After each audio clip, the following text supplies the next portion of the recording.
اور میرے نبی پاک نے فرمایا گناہگار مومن بھی جب دعا کے لیے ہاتھ اٹھاتا ہے تو اللہ فرماتا ہے فرشتوں اسے خالی نہ لوٹانا، مجھے شرم آتی ہے اسے خالی، پر تو اٹھاتا ہی نہیں، تو اسے مناتا ہی نہیں، تو کبھی لپٹا ہی نہیں، تو نے کبھی کہا ہی نہیں کہ یا اللہ آ میں تجھے لے جاؤں حضرت سعد بن ابی وقاص کے پاس۔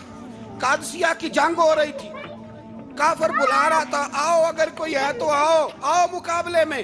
حضرت سعد بن ابی وقاص نے گھوڑے دوڑا دیے، دشت تو دشت ہیں صحرا بھی نہ چھوڑے ہم نے، بحر ظلمات میں دوڑا دیے گھوڑے ہم نے۔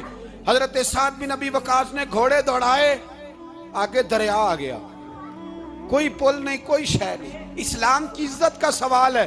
حضرت سعد بن ابی وقاص نے ہاتھ اٹھائے اور کہا اے اللہ اگر تو موسیٰ کی نافرمان قوم کو رستہ دے سکتا ہے تو تو ہمارے دلوں کو جانتا ہے، ہم تو اپنے رسول کے فرما بردار غلام ہیں، آنا مہربانی کر کی اگر تو نے دل مسلم کی دل جوئی نہیں تو ہمیں تانا دیں گے بت کے مسلم کا خدا کوئی نہیں۔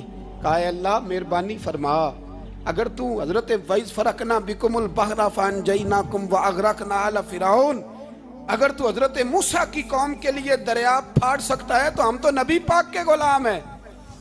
صحابہ کہتے ہیں جناب سعد نے دعا مانگی تو دریا نے رستہ عطا فرما دیا۔ دعا مومن کا ہتھیار ہے، تو نے یہ بھی چھوڑ دیا ہے۔ اب تو باتیں کر کے تبصرے کر کے ٹی وی دیکھ کے اپنی رائے قائم کر کے کمنٹس کر کے سو جاتا ہے، یہ بھی سوتا خشک ہو گیا، تو دعا تک نہیں مانگتا۔ فرماتے ہیں دعا مانگی تو دریا نے رستہ دیا، اور جب اس کنارے نکلے تو حضرت سعد کہنے لگے کسی کی کوئی شے تو نہیں رہ گئی دریا میں، کوئی چیز تو نہیں رہ گئی۔ ایک صحابی کہنے لگے پیالہ رہ گیا ہے، تو حضرت سعد فرمانے لگے او دریا ہمارا پیالہ واپس نہیں کر دیتا؟ تو کہتے ہیں کہ لہر آئی تو پیالہ بھی باہر پھینک گئی۔ او بھائی ہم اسی رسول کا کلمہ پڑھتے ہیں جن کا حضرت سعد بن ابی وقاص نے کلمہ پڑھا تھا، اور کسی جگہ میرے نبی پاک نے نہیں فرمایا اللہ صحابی کی سنے گا بعد میں آنے والوں کی نہیں سنے گا، کسی جگہ نہیں کہا۔ پر تو کشکولے دعا بھی نہیں اٹھاتا، مصیبت میں بھی اب یاد خدا ہم کو نہیں آتی، دعا منہ سے نہ نکلی جیبوں سے عرضیاں نکلی، تو یہ کام بھی نہیں کرتا۔ میرا دل کرتا تھا چلو اور کچھ نہ ہو مسجدوں میں اجتماعی دعا ہی ہو جائے، پر اس طرف بھی توجہ نہیں، وہاں بھی کہتے ہیں مولوی صاحب جلدی کرو گھر جانا ہے، اتنی لمبی دعا، اور کمنٹس کر رہے ہیں لوگ کہتے ہیں آپ اپنے گھر کی سوچیں۔ میرے بھائی دعا، صلاح الدین ایوبی فلسطین کی جنگ لڑ رہے تھے، خبر آئی کہ عیسائیوں کا ایک بحری بیڑا بحری جہاز اسلحہ لے کے آ رہا ہے، نیزے ہیں تلواریں ہیں تیر ہیں۔ صلاح الدین ایک بزرگ تھے، ان سے ملے تو کہنے لگے بابا جی آپ بھی دعا کرو۔ میں بھی دعا کرتا ہوں، مسلمانوں کے پاس پہلے اسلحہ نہیں، عیسائیوں نے اور منگا لیا ہے، کہیں ایسا نہ ہو مسلمانوں کے خلاف اتنا اسلحہ استعمال ہو۔ یہ بات کہی، بابا جی کو دعا کا کہا، خود مسجد اقصیٰ میں ساری رات روتے رہے۔ صلاح الدین ساری رات، ہمارا حکمران جسے ربنا آتنا فی الدنیا پوری نہیں پڑھنی آتی، اور اب تو ایسے پیر آ گئے ہیں میدان میں جو سورہ فاتحہ سیدھی نہیں سنا سکتے الا ماشاءاللہ۔ ساری رات صلاح الدین ایوبی روتے رہے۔ وہ بزرگ کہتے ہیں میں بھی کونے میں تھا، پر جس درد سے اس نے دعا مانگی میں نہیں مانگ سکا۔ سویرے خبر آئی کہ دشمن کا وہ بحری بیڑا جو اسلحہ لے کے آ رہا تھا دریا میں غرق ہو گیا ہے۔ صبح خبر آئی تو وہ شخص ایک آگے بابا جی سے کہنے لگا بابا جی وہ بحری بیڑا دریا میں غرق ہو گیا، تو بابا جی رو پڑے، کہنے لگے دریا میں غرق نہیں ہوا، صلاح الدین ایوبی کے آنسوؤں میں غرق ہو گیا ہے، اس کے آنسوؤں میں غرق ہو گیا ہے، اس نے رب سے دعا ہی ایسی مانگی اس کے آنسوؤں میں۔ تو دعا بھی نہیں مانگتا میرے بھائی مسلمانوں کے لیے، تو دعا بھی نہیں مانگتا۔ امام حسین میدان کربلا میں تھے، ایک راوی کہتا ہے 3 دن پانی بند رہا ہے، روٹی بند رہی ہے، پر قرآن پاک کی تلاوت 1 منٹ کے لیے بھی بند نہیں ہوئی، دعا اور التجا 1 منٹ کے لیے بھی بند۔ حسین کے خیمے سے یہ آواز بار بار آتی رہی یا اللہ استقامت بھی دے اور صبر بھی عطا فرما۔ دعا کا رستہ بند، تلاوت بند نہیں ہوئی، اللہ کی بارگاہ میں سجدے بند نہیں ہوئے، تو چھوڑ گیا ہے، تو دعا تک نہیں مانگتا۔ دعا تو انقلاب برپا کر دیتی ہے، دعا تو حالات بدل دیتی ہے، دعا تو تبدیلی لے آتی ہے۔ کوئی بیٹھا ہوا مجھے دور دعا دیتا ہے، بس دعا دیتا، فقط دعا دیتا ہے. کوئی بیٹھا ہوا مجھے دور دعا دیتا ہے، میں ڈوبتا ہوں پر سمندر اچھال دیتا ہے. وہ بھائی تو دعا بھی چھوڑ گیا. پہلی بات آپ کی خدمت میں یہ ہے کہ جاگیں، مسلمان بنیں. دوسرا کچھ نہیں کر سکتے تو دعا تو کر سکتے ہیں نا. دعا کا رستہ اپنائیں. اور پھر میرے نبی پاک علیہ السلام نے 2 باتیں فرمائیں، کان کھول کے سن لینا. 2 باتیں. حضور نے فرمایا ایک وقت آئے گا کہ میری امت کے خلاف کافر ایک دوسرے کو آوازیں دیں گے، آؤ مسلمانوں کو ماریں، آؤ مسلمانوں. تو صحابہ نے کہا یا رسول اللہ کیوں، ہم تھوڑے ہو جائیں گے؟ فرمایا نہیں، تم بہت زیادہ ہوں گے. 56 اسلامی ملک ہیں دنیا میں. کتنے؟ بول کے بتانا ہے. اتنا سا برما ہے. کسی غیر مسلم کا کتا مر جائے تو یہ چیخ پڑتے ہیں، اور یہاں کہتی ہے اقوام متحدہ کہ جی وہ ہمیں داخل نہیں ہونے دے رہے. تو بند کرو پھر سلامتی کونسل، تحلیل کر دو، اقوام متحدہ ختم کرو. اگر تمہاری کو سنتا نہیں تو بنائی کیا ہے؟ صرف مسلمانوں کو پریشرائز کرنے کے لیے. اور ہمارے مسلمان بھیک مانگتے پھرتے ہیں، کہتا ہے کہا ہے ہم نے اقوام متحدہ سے. اب تم اپنے لیے کافر سے بھیک مانگو گے؟ کافر سے بھیک مانگو گے؟ میرے عزیز نبی پاک علیہ الصلوۃ والسلام نے فرمایا کافر ایک دوسرے کو بلائیں گے مسلمانوں کو مارے. یا رسول اللہ ہم تھوڑے ہوں گے؟ فرمایا بہت زیادہ ہوں گے. تو حضور کیا ہوگا؟ فرمایا تمہیں وہن ہو جائے گا. یا رسول اللہ وہ کیا ہے؟ فرمایا دنیا سے پیار ہو جائے گا، مرنے کو دل نہیں کرے گا. دنیا سے اور مرنے کو. اس وقت سمجھ لینا کافر تم پہ حاوی ہے. میں اپنا اندازہ کروں، آپ اپنا کریں. مجھے دولت سے کتنا پیار ہے اور آپ کو کتنا پیار ہے. جاگ کے سنیں یہ لفظ رسول پاک کے صلی اللہ علیہ. حضور نے فرمایا جب تجھے دنیا سے پیار ہو جائے، دولت سے پیار ہو جائے، اقتدار سے پیار ہو جائے، اور جب تجھے موت بری لگنے لگے، تیرا مرنے کو دل نہ کرے، پھر کافر تیرے اوپر چڑھ آئے گا. آج دولت ہی تو رہ گئی ہے، باقی بچا کیا ہے؟ میں اکثر کہتا ہوں شادیاں نہیں ہوتی، تجارتیں ہوتی ہیں. لڑکی والے کہتے ہیں کہ لڑکا زیور کتنا ڈالے گا، لڑکے والے کہتے ہیں لڑکی جہیز کتنا لائے گی. تجارت، ہر جگہ دولت، ہر جگہ پیسہ، ہر جگہ سرمایہ. جہاں جس معاشرے میں تلاوت بکے، نعت بکے، تقریر بکے، اس سے زیادہ اور تباہی کا معاملہ کیا ہوگا؟ میرے عزیز میرے رسول پاک علیہ الصلوۃ والسلام کے صحابہ کے قریب دنیا داری آ سکی نہیں آئی. حضرت ابو بکر صدیق نے پانی مانگا تو لوگوں نے دودھ دیا، فرمایا پیچھے کرو. ابو بکر نے نعمتیں چھوڑ دیے. اب ابو بکر وہ والا کام کرتا ہے جو رسول پاک نے کیا ہے. فرمایا نہ دودھ شاید پیش نہ کرو، جو مانگتا ہوں بس وہ دو. حضرت ابو بکر صدیق نے بڑے مالدار تھے. حضرت عمر فاروق رضی اللہ تعالیٰ عنہ کے پاس صحابہ کرام جمع ہو کے آئے. کون سا ایسا شخص ہے جس کی تنخواہ میں اضافہ ہو جائے؟ تو لوگ کہتے ہیں نہیں مجھے نہیں چاہیے. پر ہم نے وہ لوگ دیکھے ہیں. حاجی صادق صاحب کو مسجد والوں نے کہا 1000 روپیہ تنخواہ بڑھانی ہے، تو حاجی صاحب کہنے لگے میرا بڑا سونا گزارا ہوتا ہے، مینوں نہیں بڑے نے. حضرت سیدنا عمر فاروق رضی اللہ عنہ صحابہ اکٹھے ہو کے گئے. کہنے لگے عمر حضور کے زمانے میں بظاہر غربت رہی، جناب صدیق اکبر کے زمانے میں غربت، اب تو بڑی ریل پیل ہے، بحرین سے لاکھوں کا مال آتا ہے، آپ کو بڑے بڑے سفیر ملنے آتے ہیں، پر آپ وہی پرانا کرتا اور وہی طامت جو کئی جگہ سے سی آپ نے کئی جگہ سے پھٹی. اور حضرت عمر ایک دن عید کی نماز پڑھانے گئے تھے تو ننگے پیر ہی چلے گئے. لوگوں نے کہا جوتا، فرمایا ٹوٹ گیا تھا یار، پہننے کے قابل نہیں تھا. فرمایا ننگے پیر آ گئے ہو، لوگ کیا کہیں گے؟ فرمایا چھوڑو، عمر کے پاؤں ننگے ہیں لیکن عمر کے کردار میں تو کوئی شک نہیں نا، پیر ہی ننگے ہیں نا، کیا ہوا؟ چھوڑو اس بات کو. کوئی پیار نہیں دنیا داری سے، دولت سے، کوئی چکر ہی نہیں. حضرت سیدنا عمر فاروق رضی اللہ تعالیٰ عنہ کو صحابہ نے اکٹھے ہو کے کہا، یہ ہے امت کے بیدار ہونے کے طریقے جو عرض کر رہا ہوں. کہا جناب آپ اب بڑا مال غنیمت ہے، اور جس طرح ہر صحابی کا حصہ ہے آپ کا بھی حصہ ہے، تو ایک نیا کرتا ہی ڈال لیں آپ خرید کے.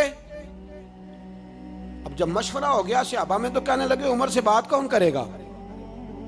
نیا کرتا پہننے کی عمر سے بات کس کو برا لگتا ہے جی؟ نیا کرتا کون بات کرے گا؟ حضرت سیدنا علی المرتضیٰ کا انتخاب ہوا. کہنے لگے مولا علی کی بڑی عزت کرتے ہیں، ان سے بڑا پیار کرتے ہیں، ان سے بات کرتے ہیں. تو حضرت علی کو بلایا گیا، عرض کی حضور مہربانی فرمائیں، حضرت عمر سے کہے نئے کرتے کے لیے، آپ فرمانے لگے عمر میری بڑی قدر کرتا ہے، بڑی بات سنتا ہے، پر یہ والا کام نہیں میں عمر سے کہہ سکتا، یہ کسی اور سے کہو۔ تو کہنے لگے آپ رہنمائی کر دیں، کس کو کہیں؟ تو جناب علی المرتضیٰ فرمانے لگے اگر حضرت عائشہ صدیقہ سے کہو گے تو عمر فوراً مان جائے گا، وہ مومنوں کی ماں ہیں۔ صحابہ حضرت عائشہ کے پاس، اماں جی عمر کو بلائیں، ان کو کہیں، بڑے بڑے سفیر آئے ہوتے ہیں، وہی پرانے کپڑے پہن کے بیٹھ جاتے ہیں۔ اللہ اکبر۔ حضرت عائشہ نے پیغام بھیجا، فرمایا عمر کو بلاؤ۔ عمر فاروق دوڑے ہوئے آئے، پردے کے پیچھے حضرت عائشہ کے پاس گھٹنوں کے بل، اماں جی دیر تو نہیں کر آیا میں آنے میں؟ حکم ہو، حضور کے گھر سے پیغام آیا، بڑے بڑے سفیروں کو چھوڑ کے بھاگے۔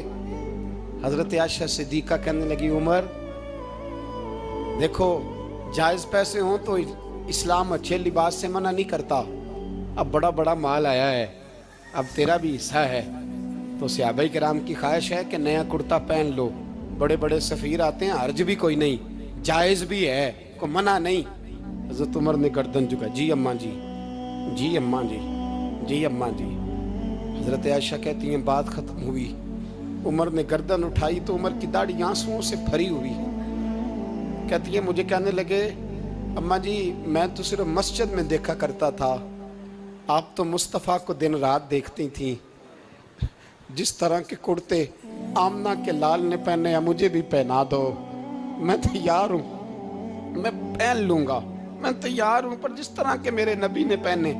حضرت عائشہ کہتی ہے میں پھوٹ کے روئی، میرا پلو آنسوؤں سے بھر گیا۔ فرماتی ہیں میں عمر کی بات سنتی گئی تو میرا پلو آنسوؤں سے، میں نے کہا عمر تو جا، تو ٹھیک ہے۔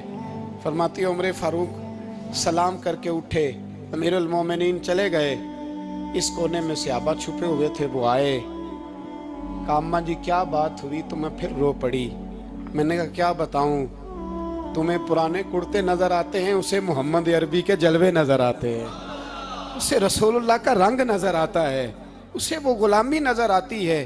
عمر کو دنیا سے پیار، اور دنیا سے پیار نہیں تھا، دعا پتہ کیا تھی؟ یوں جھولی اٹھا کے اللہ مرزقنا شہادتن فی سبیلک وجعل موت فی بلد حبیبک، اللہ عمر کو بسترے والی موت نہ دینا، موت شہادت کی دینا، اور میں میدان میں جا کے نہیں مرنا چاہتا، مجھے رسول اللہ کے شہر میں موت چاہیے، باہر جا کے نہیں، یہی میدان لگے مدینے میں، یہی موت آئے، اسباب بنا، میں مدینہ بھی نہیں چھوڑنا چاہتا۔ او بھائی ان لوگوں کو نہیں پیار تھا، جناب صدیق اکبر کا وصال ہوا تو زہر کے اثر سے، وہ جو آپ کو زہر لگا تھا، بعض مفسرین نے لکھا ہے کبھی کبھی وہ جو سانپ نے ڈسا تھا تو کبھی کبھی اس کا اثر آتا تھا، بس اللہ نے شہادت دینی تھی کبھی کبھی، ورنہ تو بڑی شفائیں تھیں۔ حضرت عمر شہید، حضرت عثمان، جناب علی، امام حسن، امام حسین، علی اکبر، علی اصغر، حضرت عباس، حضرت سعد بن معاذ، حضرت امیر حمزہ، مصعب بن عمیر، میرے محبوب نے تو لسٹ بنائی شہیدوں کی، لسٹ بنائی شہیدوں کی، شہادت سے پیار کیا رسول اللہ صلی اللہ علیہ وسلم کے غلاموں نے، پیار کیا شہادت سے، اسی لیے تو کافر اٹھ نہیں سکا کہ شہادت سے حضرت سعد بن معاذ رضی اللہ تعالیٰ عنہ کو زخم لگ گیا، جنگ سے زندہ آ گئے لیکن زخم ہے، رو کے کہنے لگے محبوبہ سارے شہید ہو گئے، میں ایسے ہی رہ گیا۔ حضور نے فرمایا نہیں، رب تجھے بھی شہادت کی موت ہی عطا فرمائے گا، اسی زخم میں پردہ ہو گیا۔ میرے بھائی حضرت عمر بن جموح رضی اللہ تعالیٰ عنہ 4 بیٹے لے کے احد کے میدان میں آئے، کہا محبوبہ میرے 4 ہی تھے، میں سارے لے آیا ہوں، سارے ہی قبول ہیں؟ اور میں ٹھیک ہے، پھر خود بھی زرہ پہن لی، ایک ٹانگ سے لنگڑے تھے، ٹانگ چھوٹی تھی، حضور نے فرمایا تو نے کیوں لباس پہن لیا ہے؟ کہا حضور میں نے بھی تو جہاد پہ جانا ہے نا۔ تو حضور نے فرمایا تیرے 4 بیٹے جو جا رہے ہیں، تو کہا یا رسول اللہ کیا لنگڑے جنت میں نہیں جا سکتے؟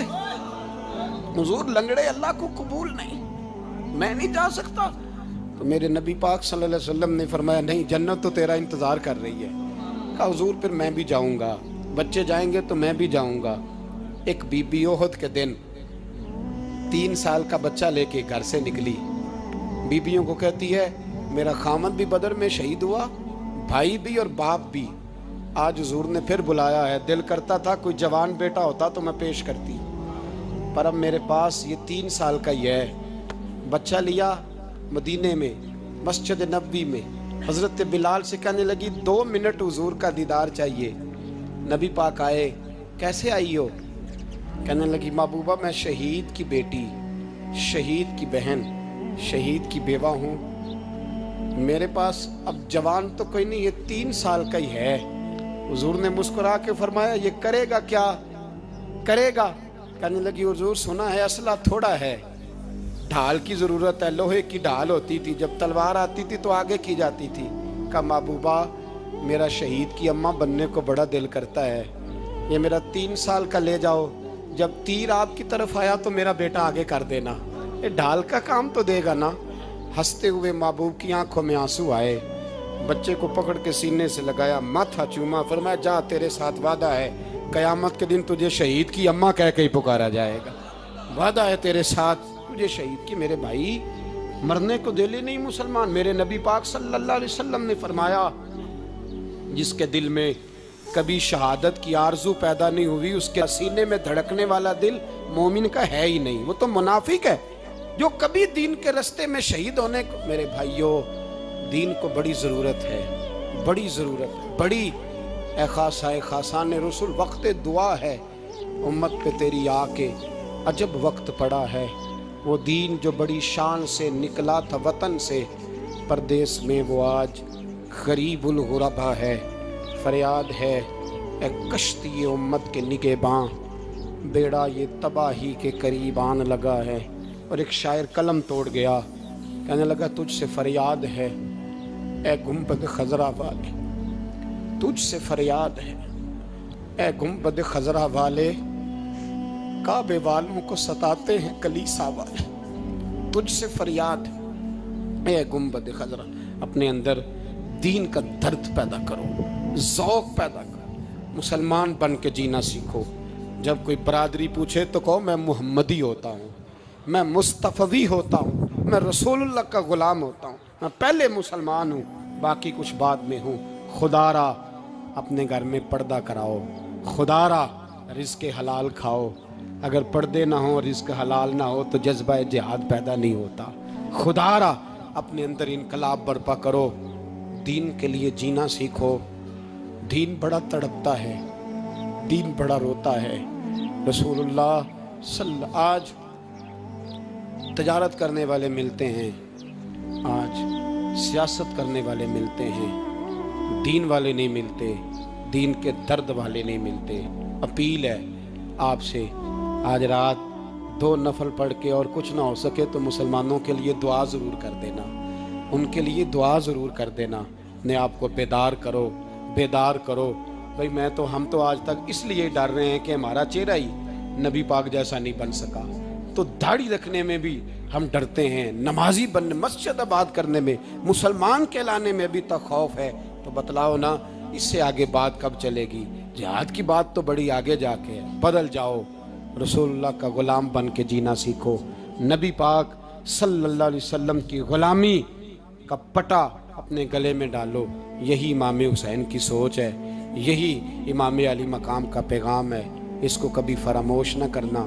امام حسین ہمیں بتا گئے سارا کچھ لٹ جائے پر دین کے اندر کوئی نقص واقعہ نہ ہونے پائے، کوئی شرابی، کوئی بے ایمان، کوئی لٹیرا کبھی اس کے سپورٹر نہ بننا۔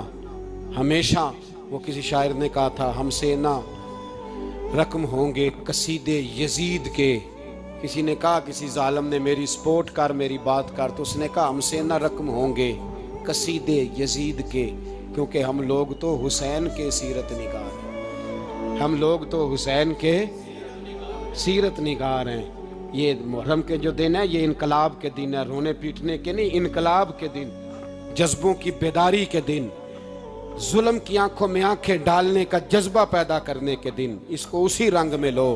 اے خالق کائنات اپنے محبوب کی امت پہ رحم فرما۔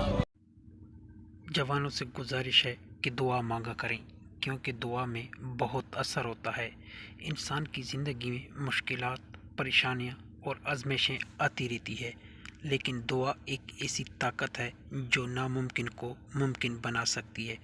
دعا اللہ تعالیٰ سے براہ راست رابطہ ہے جو دل کو سکون دیتی ہے اور راستے آسان کرتی ہے۔ خاص طور پر نوجوانوں کے لیے ضروری ہے کہ وہ اپنی زندگی کی ہر موڑ پر اللہ سے دعا مانگیں، کیونکہ جوانی کا وقت فیصلوں اور آزمائشوں کا وقت ہوتا ہے۔